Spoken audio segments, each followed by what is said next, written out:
Australia, the driest continent on Earth. The interior of the country is marked by deserts. The Outback is where 22-year-old pilot Hannah Jane Cash lives and works. I always wanted to be a pilot or a firefighter, and being from a country town, I looked at different options once I finished my licence. And I found William Creek in the middle of nowhere, population of 2 in the summer. Thought, oh beauty, let's give it a crack.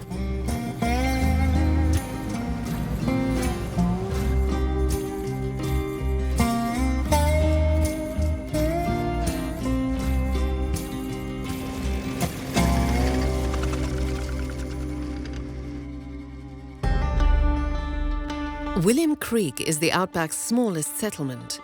Founded in 1859, the legendary Gun railway line ran through the village. Today, William Creek is a stopover for tourists taking sightseeing flights from here to the attractions of the Outback. Hannah's workday starts early. She readies the plane for takeoff.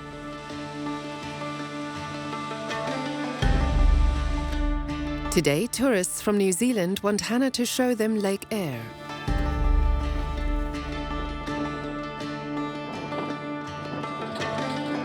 The round trip takes about an hour by light aircraft.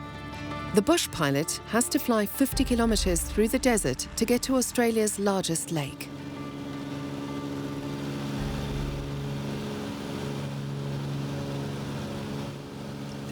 The Australian Outback is vast. Endless expanses consisting largely of steppe and desert. A rather hostile environment. Every day the Outback's something different depending on the winds or the weather conditions. Really exciting to see people's faces and reactions when they come up with you and really see that there is nothing. There's no city in sight, there's no houses in sight, there's nothing.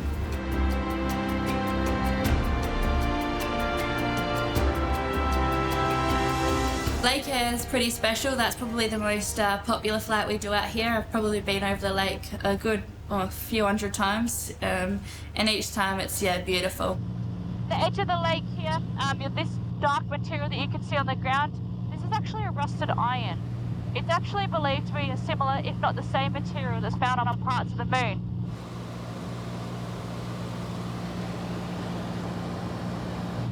None of this salt is mined, and that's mainly because in 2012, Lake Eyre was given back to its traditional owners, the local Arabana people, and that's why it's been renamed Cady Thunder Lake Eyre. My favourite part of the lake as well would have to be when that water starts to dry up and you get the shallow layer of water with the wind making patterns with the whites and the browns, and it's just stunning. There's no words to describe it. The huge lake only fills up every few years and typically resembles a desert as the water gradually evaporates during the long, dry seasons. Back to William Creek.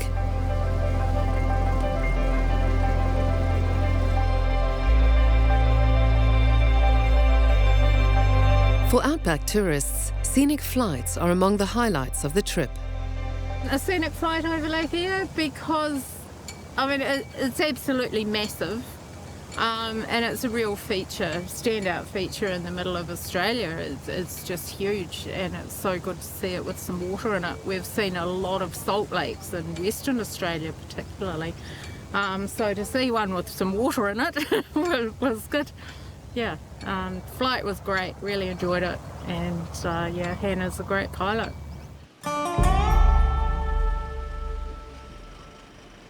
There's not a lot going on in William Creek. There's a hotel, a camping site, and the only petrol station within 100 miles. Outback tourists prepare for ongoing journeys or visit the pub, which is where Hannah and her boyfriend Tyler are hanging out today.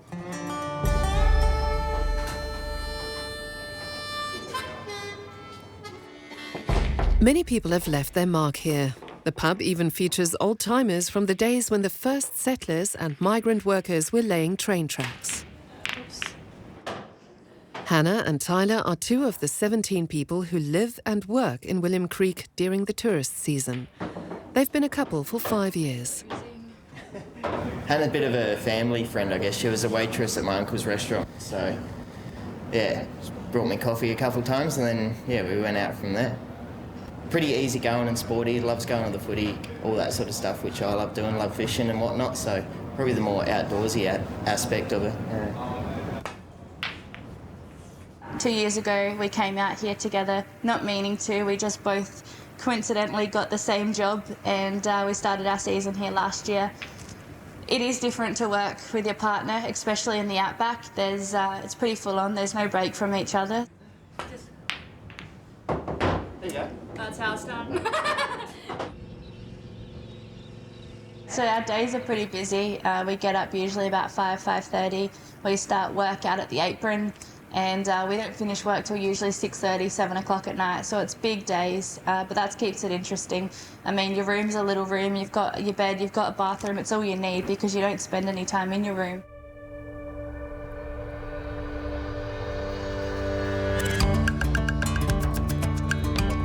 Hannah and Tyler often fly together to the attractions of the outback. Today, they're off to the Painted Hills.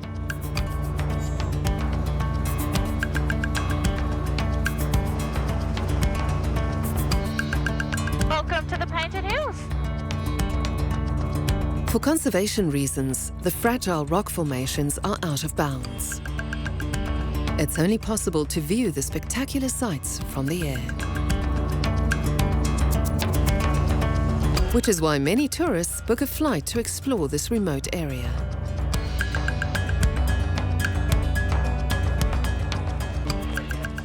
The Painted Hills are really special as they simply are in the middle of the desert. It's all this gibber country around it, and then all of a sudden these beautiful orange, red, yellow hills come about.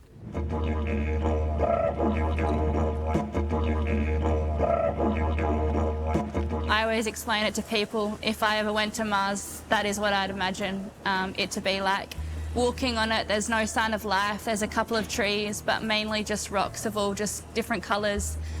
Yellows, oranges, browns, purples, blacks, and yeah, it's so vast, there's no life at all out there. So guys, just up here you can see all the circular rocks all around your feet here. The geological origin of these stones has only started to be investigated. See the little lizard? See him here? He's so tiny. Yeah.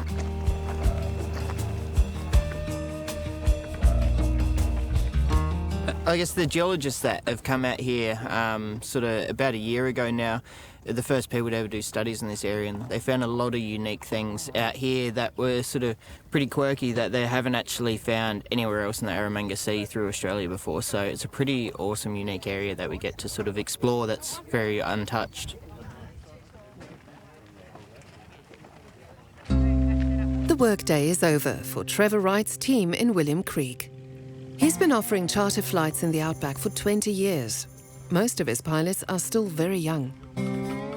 We employ people with a variety of backgrounds. For someone to come out here and to experience the outback, it really makes them grow up in a hurry.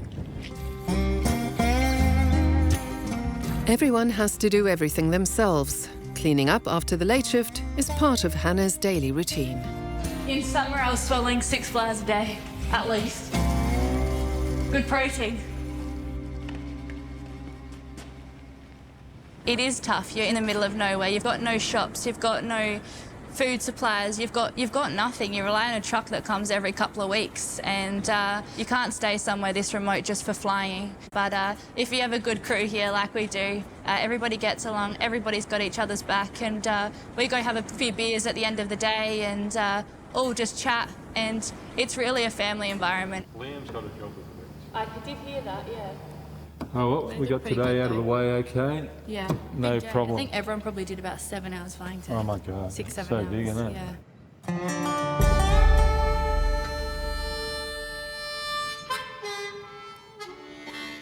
The next morning at 5:30, Tyler gets the plane ready.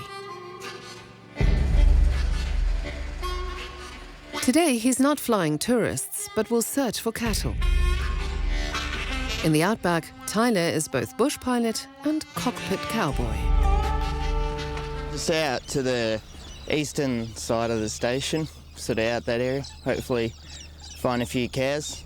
Out with Matt Williams, he tells everyone he's the manager of the world's largest cattle station, thinks he's pretty important in, so should be good fun. Matt Williams owns 12,000 cattle. This morning we'll probably only get a couple of hundred, I reckon. Maybe 300, but yeah, we haven't got many stock in the area we're doing this morning. We're pretty lightly stocked down there, so yeah, it'll be should be pretty cruisy, hopefully. Ann Creek Station is the largest cattle farm in the world. The Williams family owns about 24,000 square kilometres of land, which is about the size of Israel. On the ground, Matt Williams' team sets off in the truck. In the enormous outback, it takes a plane to quickly locate the livestock. The cattle are constantly on the move, since there's little food for them on the barren land.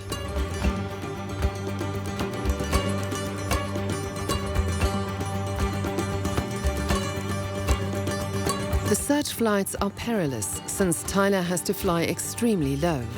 He has a special license to do so. Matt gives instructions to his team when he spots cattle.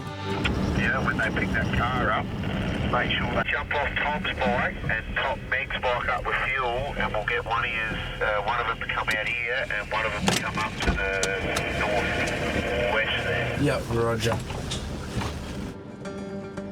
Instead of horses, they use motorbikes to drive cattle in the outback. The ringers, as cowboys are called here, set off one by one, to the northwest, right through the desert.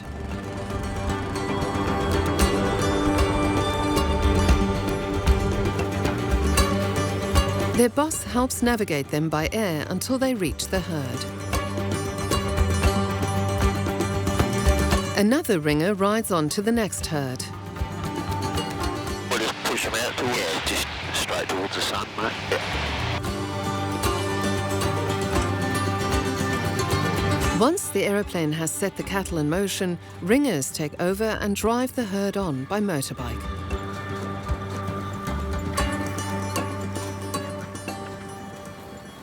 Yep, just get her and gently just turn her through that gate down that road and leave that gate open, eh?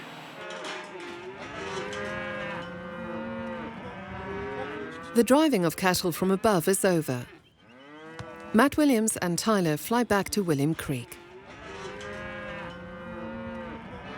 In the meantime, the ringers are rounding the cattle from different directions and onto the enclosure where they'll be sorted, and in the case of some of them, loaded up.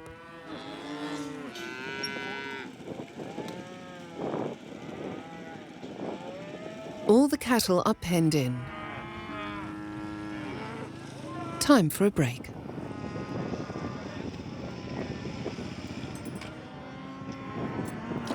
Sufficient water and durable provisions are essential in the Australian outback.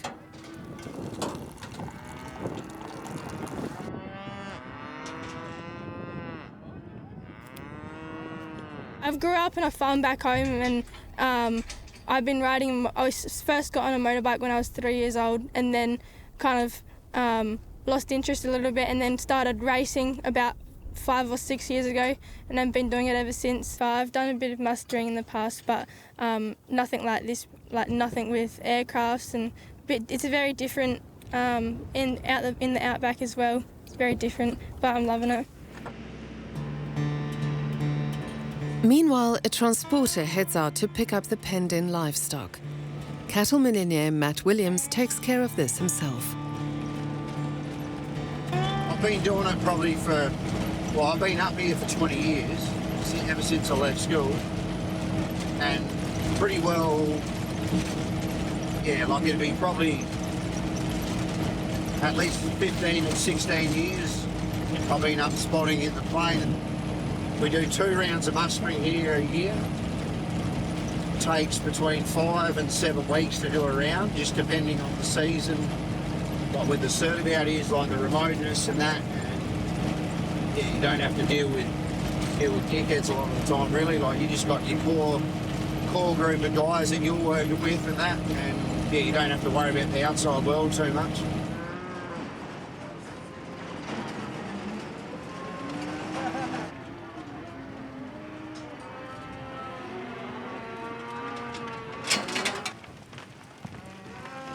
The ringers are ready to load up the animals. But first, about 300 head of cattle have to be sorted by sex, age and health. The young cows can remain in the outback until the next cattle mustering.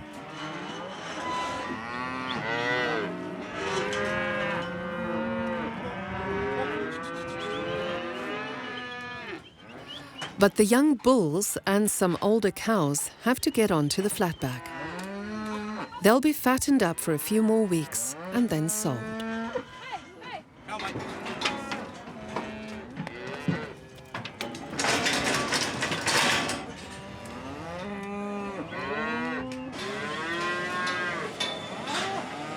The calves are branded before they're allowed to graze freely once again.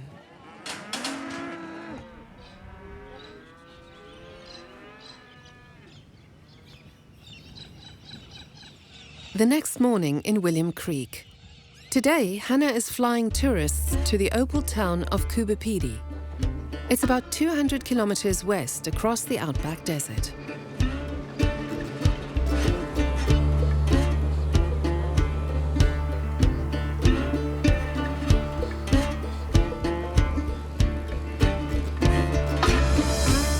Tyler is also on his way there.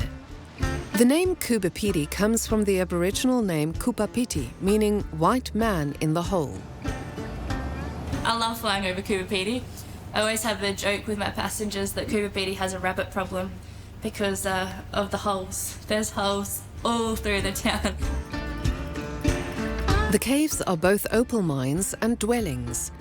Many of the town's inhabitants live underground, as temperatures there never rise above 24 degrees, while on the surface it can reach 50 degrees in the summer.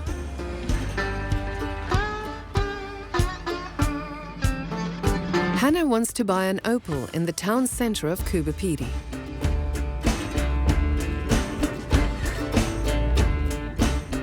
Well, it's a pretty wild old town, Coober Pedy, so it's yeah, there's probably not everyone here in Coober Pedy is probably truthful about what they sell, whereas I think George is a very reliable man in Coober Pedy, and he takes a lot of pride in his opals and what he does mine and find, so he's got some pretty cool stuff there.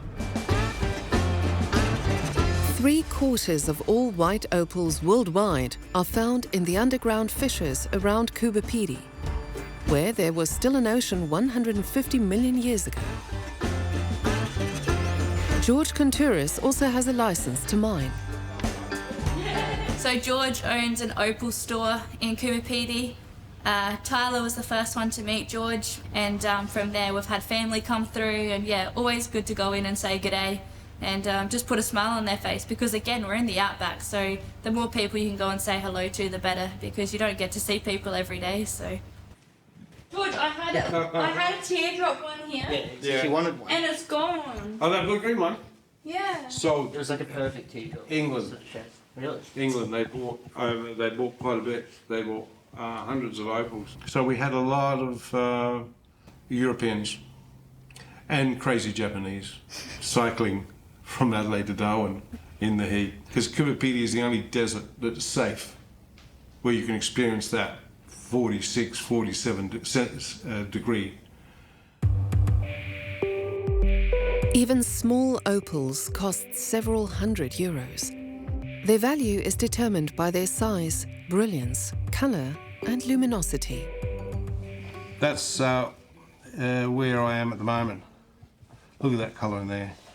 There's two types. One is a hole, where you go down and you go to 70 feet or 10 metres, 20 metres, and then you drive underneath and you create tunnels, and then I take off the top and I create a pit like this room, like a room, and I shave it with another machine, and then all by hand.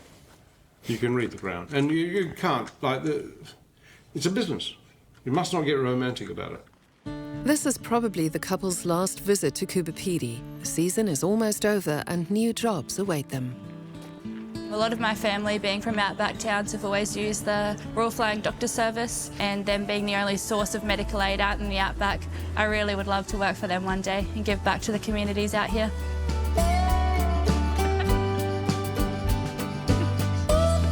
Hannah and Tyler have different plans for the future, but for now, they fly back together over Coober Pedy and on to William Creek.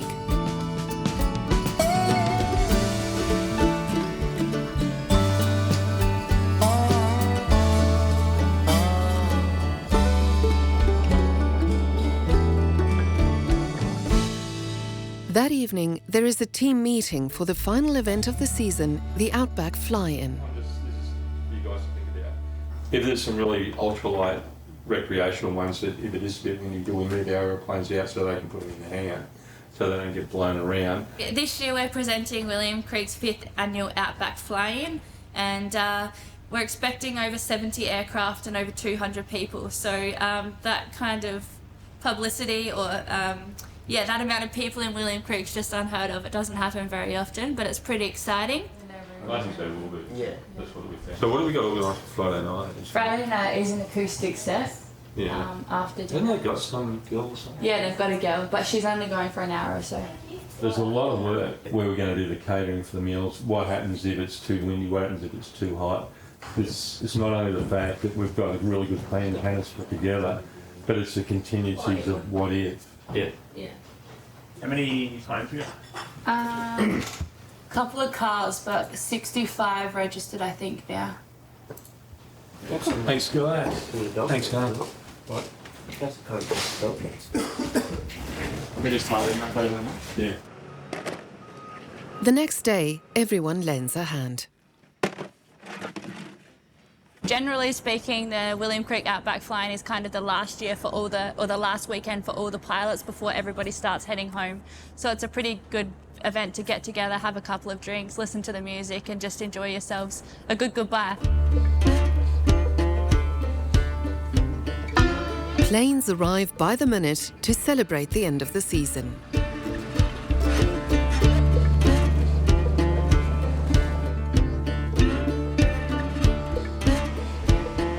Tyler and Hannah receive incoming guests and assign them parking spaces, helping out wherever they can.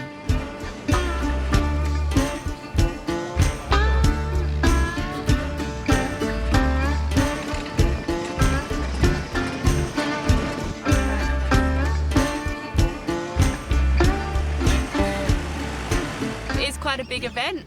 At the moment, we're just getting ourselves organised with the marshalling, making sure everybody's stays out of each other's hair, there's no accidents, and making sure there's enough parking for 70 aircraft in William Creek as it is. Looking forward to it. Should be a good day.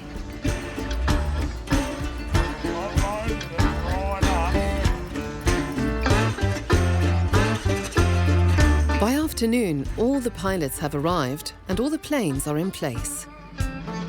It's getting crowded in the Outback Fly-In, the pub that's hosting the meet. Most people that are coming, most of them are South Australians, but this year I think we've ticked off one from every state in Australia. So most of them are just private pilots or commercial pilots coming in either their own aircraft or an aircraft they've hired, and they're just flying across Australia into William Creek. Aviation's probably a very small community in Australia, so it's good to get to know people, make your sort of contacts, and everybody kind of remembers. And most people that come this year will probably come again next year. At the beer garden, the last evening together for Hannah and her colleagues.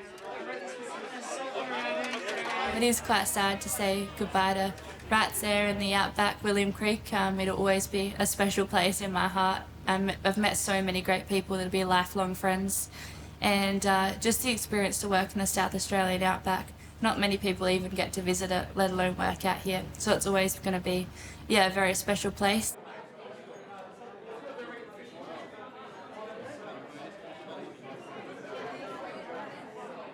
What a beautiful desert night out here at William Creek. So happy to be here.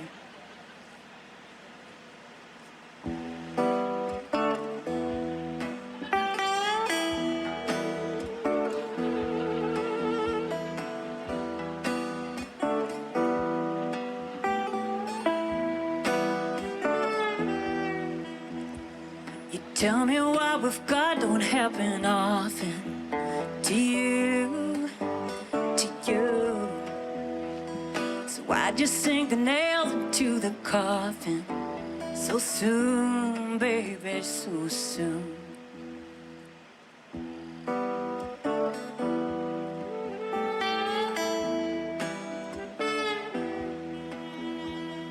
Tell me what we've got don't happen often. To you.